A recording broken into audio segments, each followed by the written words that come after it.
Hello everyone, welcome back to my channel Sonu special. ಇವತ್ತಿನ ವಿಡಿಯೋದಲ್ಲಿ ವಾಂಗಿಬಾತ್ ಗುಜ್ಜನ್ನ ಹೇಗೆ ಮಾಡೋದು ಅಂತೇಳಿ ನೋಡ್ಕೊಳ್ಳೋಣ.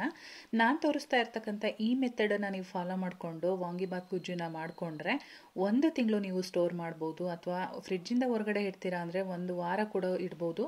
ಬ್ಯಾಚುಲರ್ಸ್ಗಂತೂ ತುಂಬಾ ಹೆಲ್ಪ್ ಆಗುತ್ತೆ. ಬನ್ನಿ ಹಾಗಾದರೆ ಈ ಗುಜ್ಜನ್ನ ಹೇಗೆ ಮಾಡೋದು ಅಂತೇಳಿ ನೋಡ್ಕೊಳ್ಳೋಣ.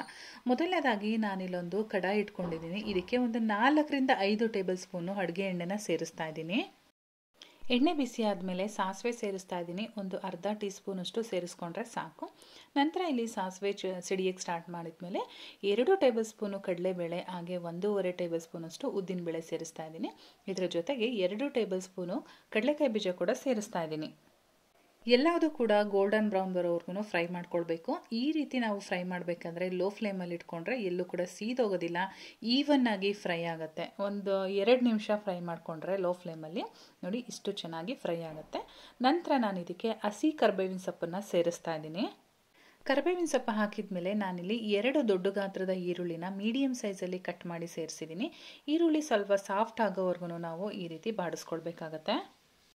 ಈರುಳ್ಳಿ ಎಲ್ಲ ಈಗ ಸ್ವಲ್ಪ ಫ್ರೈ ಆಗಿದೆ. ಈ ಟೈಮಲ್ಲಿ ನಾನು ಒಂದು 4 ರಿಂದ 5 ಗುಂಟೂರು ಮೆಣಸಿನ್ಕಾಯಿ, ಅಂದರೆ ಕೆಂಪು ಮೆಣಸಿನ್ಕಾಯಿ ಬರುತ್ತಲ್ವ, ಒಣಮೆಣಸಿನ್ಕಾಯಿ ಅಂತ ಏನು ಕರಿತೀವಿ, ಅದನ್ನು ಸೇರಿಸ್ತಾ ಇದ್ದೀನಿ ಒಗ್ಗರಣೆಗೆ ಅಂತ ಹೇಳ್ಬಿಟ್ಟು. ಮೆಣಸಿನ್ಕಾಯಿ ಹಾಕಿದ ಮೇಲೆ ಚೆನ್ನಾಗಿ ಫ್ರೈ ಮಾಡ್ಕೊಳ್ಬೇಕು. ಮೆಣಸಿನ್ಕಾಯಿ ಮತ್ತು ಈರುಳ್ಳಿ ಫ್ರೈ ಆದಮೇಲೆ ನಾನಿಲ್ಲಿ 1 ಟೊಮೊಟೊನ ಮೀಡಿಯಮ್ ಸೈಜಲ್ಲಿ ಕಟ್ ಮಾಡಿಕೊಂಡು ಸೇರಿಸ್ಕೊಂಡು ಚೆನ್ನಾಗಿ ಒಂದ್ಸಲ ಮಿಕ್ಸ್ ಮಾಡ್ಕೊಳ್ತೀನಿ. ಟೊಮೊಟೊನ ಮ್ಯಾಶ್ ಆಗೋವರೆಗೂ ಬೇಯಿಸೋ ಅಂಥ ಅವಶ್ಯಕತೆ ಇಲ್ಲ, ಜಸ್ಟ್ ಈ ರೀತಿ ಮಿಕ್ಸ್ ಮಾಡಿಕೊಂಡ್ರೆ ಸಾಕು.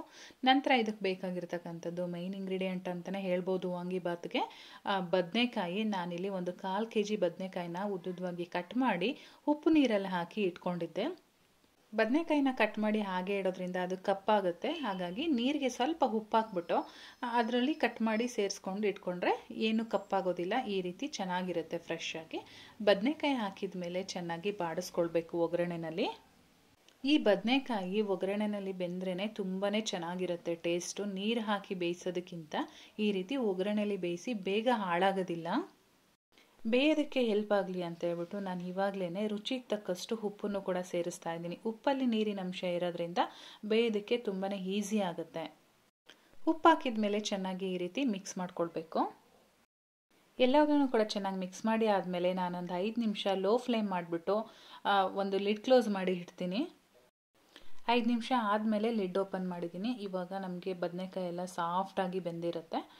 ತುಂಬಾ ಮ್ಯಾಶ್ ಆಗೋವರೆಗೂ ಬೇಯಿಸೋ ಅಂಥದ್ದು ಬೇಡ, ಇಷ್ಟು ಬೆಂದರೆ ಸಾಕಾಗುತ್ತೆ. ಚೆನ್ನಾಗಿ ಬೆಂದಿದೆ. ಈ ಟೈಮಲ್ಲಿ ನಾನು ಹುಣಸೆ ಹಣ್ಣನ್ನು ನೆನೆಸಿ 1 ಬೌಲು ಹುಣಸೆ ರಸನ ತೆಗೆದಿಟ್ಟಿದ್ದೀನಿ. ನಮ್ಮ ಕೈಯಲ್ಲಿ ಒಂದು ಅರ್ಧ ಹಿಡಿ ಆಗೋವಷ್ಟು ಹುಣಸೆ ಹಣ್ಣನ್ನು ನೆನೆ ಹಾಕಿ ಅದರ ರಸನ ಈ ರೀತಿ ತೆಗೆದು ಇಟ್ಕೊಂಡಿದ್ದೆ ಒಂದು ಬೌಲ್ಗೆ ಹಾಕ್ಕೊಂಡು. ಆ ಹುಣಸೆ ರಸನ ಸೇರಿಸಿ ಚೆನ್ನಾಗಿ ಮಿಕ್ಸ್ ಮಾಡ್ತಾ ಇದ್ದೀನಿ. ಹುಣಸೆ ರಸ ಚೆನ್ನಾಗಿ ಕುದಿಯೋವರೆಗೂ ಬೇಯಿಸ್ಕೊಳ್ಬೇಕಾಗತ್ತೆ. ಇವಾಗ ನೋಡ್ತಾ ಇದ್ದೀರಾ ಅಲ್ವಾ, ಒಂದು 2 ರಿಂದ 3 ನಿಮಿಷ ಬೇಯಿಸ್ಕೊಂಡ್ರೆ ಸಾಕು. ಮೀಡಿಯಮ್ ಫ್ಲೇಮಲ್ಲಿ ಕುದಿಯೋದಕ್ಕೆ ಶುರುವಾಗುತ್ತೆ. ಕುದಿಯೋದಕ್ಕೆ ಶುರುವಾದ ಮೇಲೆ ನಾನು ಇದಕ್ಕೆ 1 ಟೇಬಲ್ ಸ್ಪೂನಷ್ಟು ಖಾರದ ಪುಡಿ ಹಾಕ್ತಾ ಇದ್ದೀನಿ, ಹಚ್ಚ ಖಾರದ ಪುಡಿ. ನೀವು ಖಾರ ನೋಡಿ ಹಾಕ್ಕೊಳ್ಳಿ. ತುಂಬ ಸ್ಪೈಸಿಯಾಗಿ ಇಷ್ಟಪಡ್ತೀರಾ ಅಂದರೆ ಸ್ವಲ್ಪ ಜಾಸ್ತಿ ಹಾಕ್ಕೊಳ್ಬೋದು. ಹಾಗೆ ನಾನಿಲ್ಲಿ MTRದು ವಾಂಗಿಬಾತ್ ಪೌಡರ್ ತೊಗೊಂಡಿದ್ದೀನಿ. ಅದು 2 ಸಾಚೆಟ್ ಹಾಕ್ತಾ ಇದ್ದೀನಿ.